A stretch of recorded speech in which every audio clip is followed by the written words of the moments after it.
मेडिस्टैंड अपनी बीमारी को समझिए। अस्सलाम वालेकुम ख़वातीन हज़रात, प्रोफेसर अज़ीज़ुर रहमान फ्रॉम मेडिस्टैंड अपनी बीमारी को समझिए। एक और वीडियो डायबिटीज़ और रमज़ान के हवाले से, इसमें मैं थोड़ी सी टेक्निकल इन्फॉर्मेशन शेयर करूँगा। इसके बारे में बेहतर होगा कि आप अपने डॉक्टर से मज़ीद मशवरा कर लें, चूँकि जो मैं इन्फॉर्मेशन दूँगा मुमकिन है आप उसको पूरी तरह से ना समझ पाएँ या उसके ऊपर सही अमल ना कर पाएँ। तो ये आज की वीडियो का उन्वान है कि शुगर की जो बेशुमार अद्वियात हैं, कई तरह के इंजेक्शंस हैं, उनमें से कौन सी अद्वियात ऐसी हैं जो रोज़े की सूरत में सेफ़ हैं, जो कि शुगर लो नहीं करती दूसरे लफ्ज़ों में। अच्छा, ये मैं बताना चाहूँगा कि रोज़ों के अलावा भी ये बहुत बड़ा कंसर्न है हमारा डायबिटीज़ में कि शुगर की अद्वियात वो होनी चाहिए जो शुगर को कम करके नॉर्मल पे ले आए, लेकिन ज़्यादा कम ना करे, डेंजरसली कम ना करे। ये हमारी वैसे भी यानी कंसर्न होता है। इसलिए पिछले 20-25 साल में जितनी नई अद्वियात बनी है शुगर की, वो तमाम तार वही हैं जो शुगर को ज़्यादा ख़तरनाक हद तक लो नहीं करती। तो काफ़ी चांसेस हैं कि आपको जो दवाई मिल रही है ऑलरेडी शायद वो उसी कैटेगरी की हो। लेकिन मैं कुछ अद्वियात का नाम लेना चाहूँगा जिनके बारे में मैं बताऊंगा कि उसमें शुगर लो होने का कितना पोटेंशियल है। सबसे पहले तो दुनिया की सबसे पुरानी और सबसे पॉपुलर दवाई जो मेटफॉर्मिन है, एज ए पॉलिसी मैं इनके ट्रेड नेम नहीं ले सकता, लेकिन मेटफॉर्मिन कई नामों से आती है, कई कम्बिनेशन में आती है, कई और गोलियों के साथ मिल के आती है। लेकिन अगर आप मेटफॉर्मिन खा रहे हैं तो इसका मतलब है कि बहुत सेफ़ है। ये आमतौर पे शुगर को ज़्यादा लो नहीं करती। उसके अलावा कुछ नए टीके हैं जिनको GLP-1 रिसेप्टर एगोनिस्ट कहते हैं। ये काफ़ी एक्सपेंसिव होते हैं, ये इंसुलिन नहीं लेकिन एक और तरह के टीके हैं जो आमतौर पे आपको जिल्द के नीचे लगते हैं। डेली वाले भी होते हैं, हर हफ्ते में एक दफ़ा वाले भी हैं।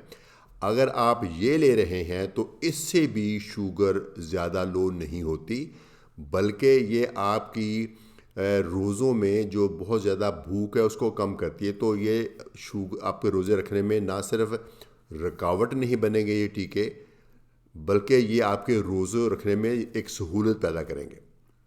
लेकिन मैं ये नहीं कह रहा कि अभी आप जाके इन टीकों पे शिफ्ट हों। वो ऑफ कोर्स आपके डॉक्टर डिसाइड करेंगे, वो आपके लिए मुनासिब हैं। ये आमतौर पे थोड़े से नहीं काफ़ी महंगे होते हैं, अगरचे इनके बहुत फ़वायद हैं। अगर तो आप इन टीकों पे हैं, मेटफॉर्मिन पे हैं और इन टीकों पे हैं, फिर रोज़ों के हवाले से आपको कोई परेशानी नहीं है। आपको इंशाल्लाह बड़े आराम से आप रोज़े रख सकेंगे शुगर के लो हुए बगैर। उसके अलावा इसके मिलती दवाई हैं जिसको बोलते हैं DPP-4 इनहिबिटर्स। ये गोलियां होती हैं, ये बहुत पॉपुलर हैं, अक्सर मेटफॉर्मिन के साथ मिला के दी जाती हैं। ये भी बहुत सेफ़ हैं, इससे भी आपकी शुगर ज़्यादा नहीं लो होती। एक और दवाई है एकार्बोज कहते हैं। एकार्बोज आजकल पाकिस्तान में नहीं मिल रही, अगर आप ये खा रहे हैं तो वो भी बहुत सेफ़ है। उसके अलावा एक दवाई, एक और ग्रुप है TZDs कहते हैं, TZDs जैसे पायोग्लिटाजोन, वो भी बहुत सेफ़ है। तो आपने नोट किया होगा कि काफ़ी सारी अद्वियात ऐसी हैं जो कि रोज़े की सूरत में लेना सेफ़ हैं। इसलिए सेफ़ हैं कि वो अगर आप कई घंटे तक, 15 घंटे तक ना भी खाएं तो ये अद्वियात आपकी शुगर को नॉर्मल से नीचे नहीं ले जाती, आपको किसी ख़तरनाक सिचुएशन में नहीं डालती और आपकी हेल्थ किसी रिस्क में नहीं पड़ती। इसलिए आप ये जैसे आप ले रहे हैं वैसे ही लेते जाएं और रोज़े रखने शुरू कर दें तो कोई इशू नहीं है। लेकिन ये आप पे है कि अगर आप फिगर आउट कर पाए हैं कि नहीं जो आपकी ये दवाइयाँ हैं वो इन कैटेगरी में है कि नहीं है। अच्छा, एक तो ये थी कैटेगरी नंबर 1 जिसमें हम समझते हैं कि शुगर के लो होने का ख़तरा बहुत कम है। अब कैटेगरी नंबर 3 को लेते हैं, फिर दरमियान में कैटेगरी नंबर 2 लेंगे। कैटेगरी नंबर 3 वो है जिसके अंदर अद्वियात से आपकी शुगर के लो होने का ख़ासा रिस्क है। उसमें पहली तो ग्रुप है सल्फेनिलयूरियाज, ख़ास तौर पे जो पुरानी तर्ज के सल्फेनिलयूरियाज हैं, जैसे ग्लाइबिनक्लामाइड एक दवाई है। पाकिस्तान में ये बहुत पॉपुलर है, इसलिए पॉपुलर है कि ये शुगर कम करने में बहुत इफ़ेक्टिव है और ये बहुत सस्ती है। तो कि हम लोग सस्ती चीज़ों को प्रेफर करते हैं, تو اس لیے یہ سستی ہونے کی وجہ سے اور شوگر کو کنٹرول کرنے میں بہت افیکٹو ہونے کی وجہ سے بہت زیادہ یوز ہوتی ہے.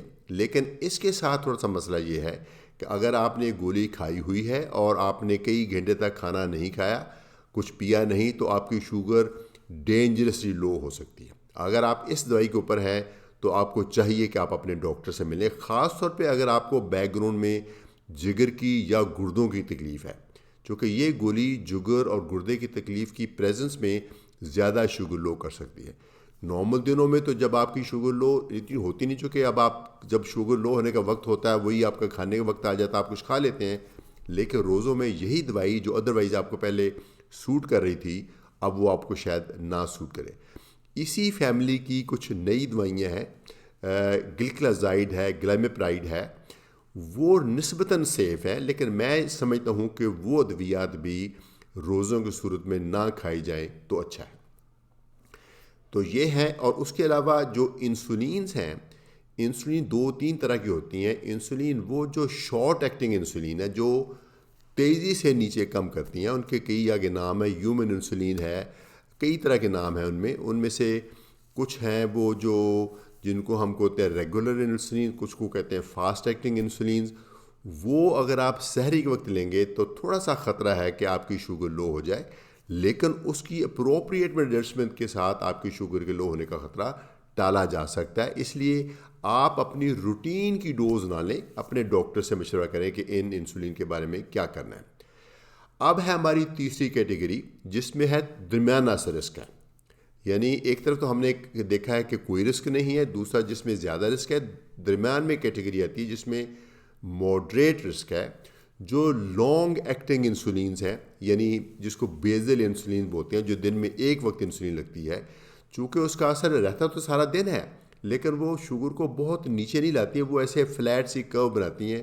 تو جو بیزل انسولینز ہیں جیسے گلارجین ہے, وہ اگر آپ لے رہے ہیں, یا NPH ہے, یا لیویمر ہے, اگر اس طرح کی دوائیاں آپ لے رہے ہیں تو پھر آپ میرے خیال میں مناسب ہے کہ آپ وہی ڈوز لیتے جائیں, تو انشاءاللہ آپ کی شوگر نہیں لو ہوگی. تو یہ ہے بیزل انسولین.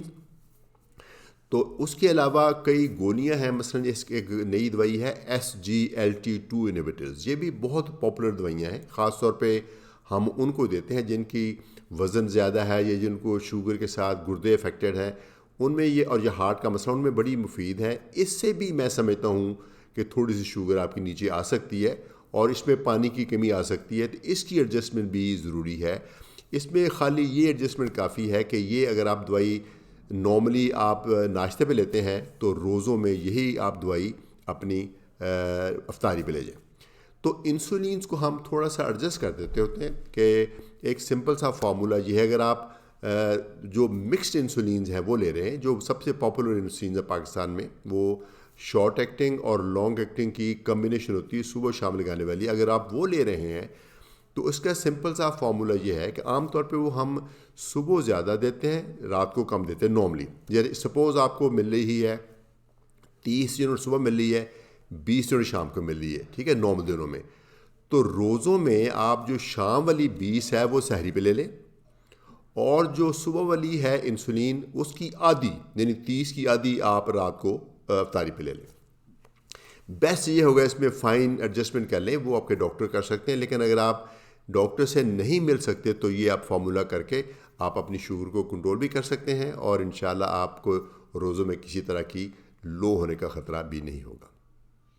میں اجازت چاہوں گا. Professor Aziz ur Rehman from mid stand. اپنی بیماری کو سمجھیے.